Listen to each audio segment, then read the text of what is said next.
Think about this slowly, not intellectually, but honestly. Think about how many people spend decades doing what they were taught was right, respectable, and safe, only to reach a moment in life when something inside them quietly collapses.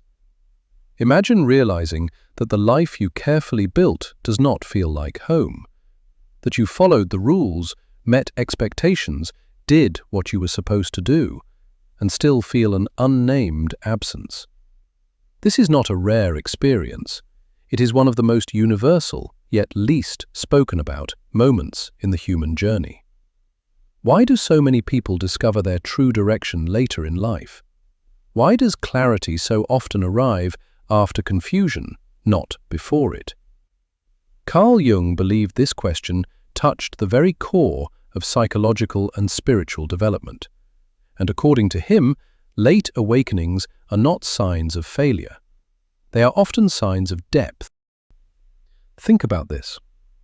In early life, most of our energy is directed outward. We are taught to adapt, compete, survive, and succeed. From childhood, we learn which behaviors are rewarded and which are rejected. Slowly, often without realizing it, we construct what Jung called the persona. The persona is the social mask we wear. It is the identity we present to the world so we can belong, function, and be accepted. And it is necessary, but it is not the whole truth. Jung warned that many people mistake the persona for their true self. They begin to believe their job title, social role, or reputation defines who they are. For a while, this illusion works. It provides structure, security, and recognition. But the soul does not remain silent forever. Ask yourself honestly, how many of your life choices were shaped by fear of rejection rather than inner conviction? How many dreams were postponed because they did not fit the image others had of you? How many times did you silence your intuition because it seemed impractical, unrealistic, or risky? Before we go further, take a moment to subscribe, leave a like, and share this video. And write a comment, because what follows may fundamentally change how you understand your past, your present, and your future. The final realization in this journey is the most powerful of all. Jung introduced the concept of individuation, the lifelong process of becoming whole. Individuation is not about becoming impressive in the eyes of society. It is about becoming aligned with your deepest nature. And this process rarely begins early. Why? Because early life is dominated by external demands. Education, career, relationships, approval, and achievement consume most of our attention.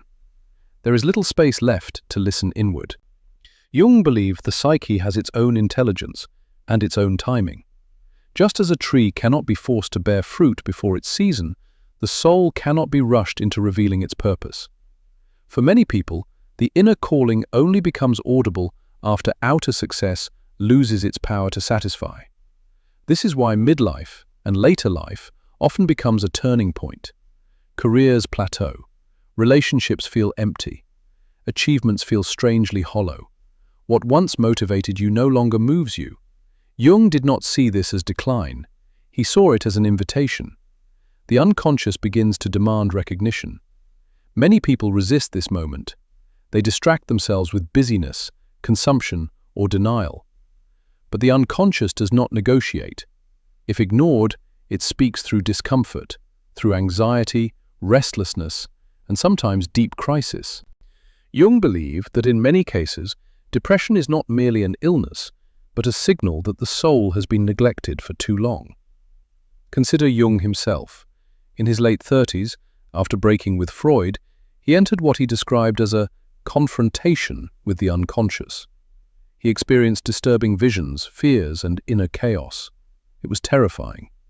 But it became the foundation of his most important work. His greatest insights did not emerge from comfort, they emerged from dissent.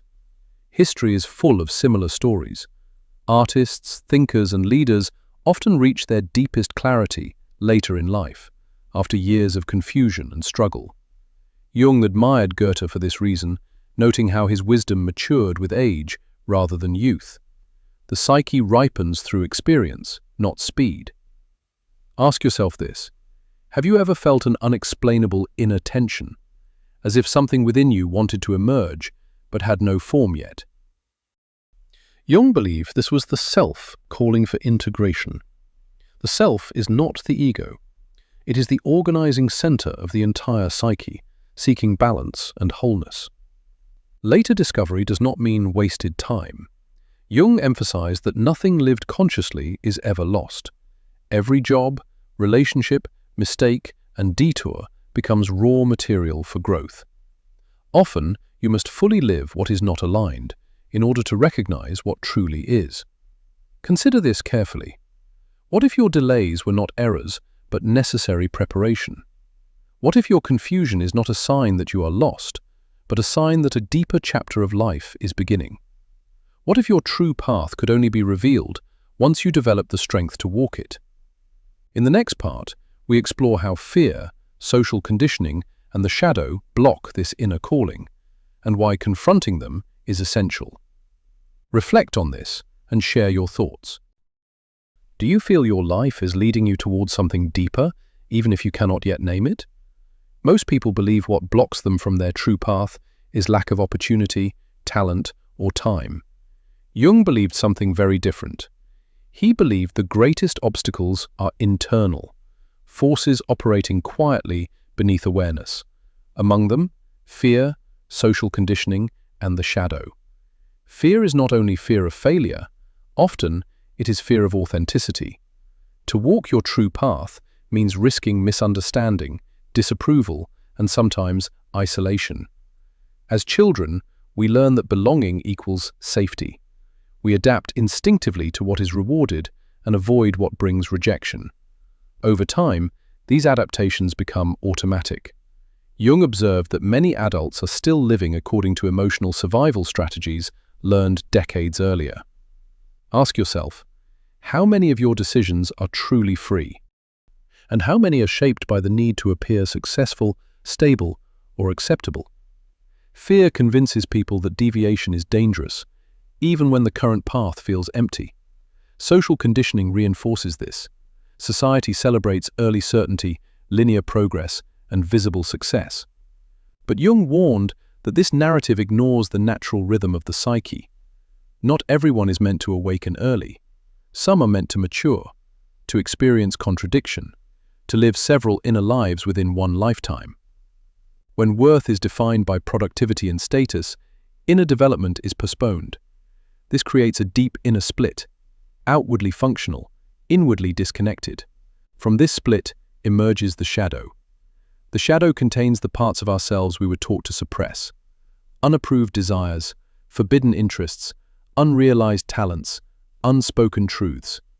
What is repressed does not disappear. It waits.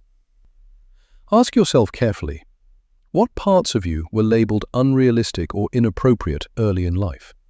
What interests did you abandon to fit the image you were expected to embody?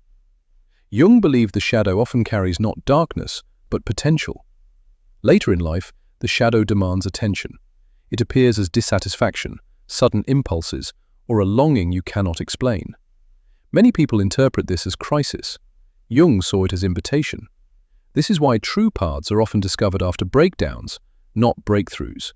When a career collapses, a relationship ends, or certainty dissolves, the persona cracks, and what was hidden finally speaks. Jung believed the second half of life has a different purpose than the first. The first half builds the ego and adapts to the world. The second half seeks meaning, integration, and truth. Problems arise when someone tries to live the first half forever. Reflect on this. Why do so many people chase success endlessly, yet feel increasingly hollow? Jung believed the psyche withdraws energy from outer goals when the soul's call is ignored. This is not punishment, it is guidance.